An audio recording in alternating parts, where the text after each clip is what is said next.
आज माझ्याकडे होते सायडर मेकअप, तर मी इतक्या थंडीमध्ये जाते सायडर मेकअपला, तर खूप म्हणजे जास्त वेळ नाही झालेला होता. तर 5 वाजले होते, तर 5 वाजेलाही अंधार होतं, कारण थंडीच्या दिवसात अंधार खूप जास्त असतं. तर मी सकाळी सकाळी दुकानामध्ये आली. मी सर्व सामान असा वरतीच काढून गेलेली होती, कारण मला पटकन सामान काढायला आणि जायला पॉसिबल झालं. तर मी क्लायंटच्या घरी आली. तर घरी येता येता बघते तर त्यांचं घर वगैरे खूप मोठं होतं आणि मेकअप होता डायरेक्ट 4थ्या माल्यावरती. तर आम्ही इथं पोहोचले. सकाळी सकाळी आमची जॉगिंगच झाली. त्यानंतर मी सायडर बघितल्या. बापरे बाप! इतक्या जणी आम्हाला रेडी करायच्या होत्या.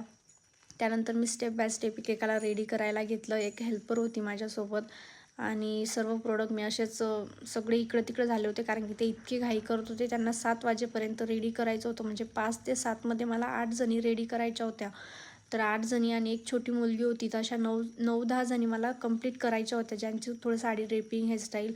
तर असे थोडे जास्त एज पण नव्हती त्या बायकांची, बाकीच्या मुलीच होत्या. पण त्यांच्या स्किनवरती, काहींच्या स्किनवरती प्रॉब्लेम होती, तर काहींच्या स्किनवरती न होती. तर मला असे पद्धतीने कामं हँडल करावं लागली. तर त्यांना मेकअप इतका लाईट हवा होता का त्यांची काहीही प्रॉब्लेम आली नाही की मेकअप इतका कमी झाला की जास्त झाला. कारण त्यांना खूप न्यूड काम हवं होतं, म्हणजे नकोसं.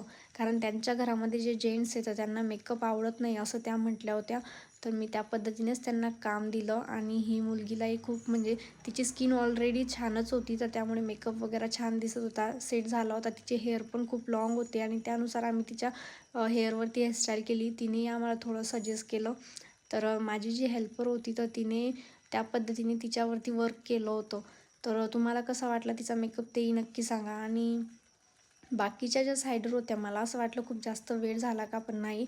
आणि ह्या ज्या ताई होत्या, तर त्यांची थोडी हेअरस्टाईलमध्ये कन्फ्युजन होतं, तर मी तेही व्यवस्थित त्यांचं प्रॉब्लेम सॉल्व्ह केली. आणि त्यानंतर त्यांना ओढणी पिनअप करायची होती, कारण त्यांच्यामध्ये तसं ओढणी घ्यावी लागते. तर त्यांच्या ज्या सुना होत्या त्यांनी प्रत्येकाने ओढणी घेतलेली होती. तर अशा पद्धतीने आम्ही एक सायडर रेडी केली. म्हणजे त्यांच्या फेसवरती जास्त काम नव्हतं, त्यांच्या हेअरवरती आणि त्यांच्या लूकवरती जास्त काम द्यावं लागलं आम्हाला, बाकी फेसवरती जास्त काम नव्हतं. आणि ही एक सायडर होती, मुलगीच होती, पण खूप सुंदर दिसत होती आणि त्यांनी असे वेगवेगळे लूक घेतले होते. फायनली काम झालं आणि जी छोटी मुलगी होती ते हेल्पर काम करत होते. त्यानंतर मी निघाली घरी जायला. चला भेटू आता नेक्स्ट ब्लॉगमध्ये.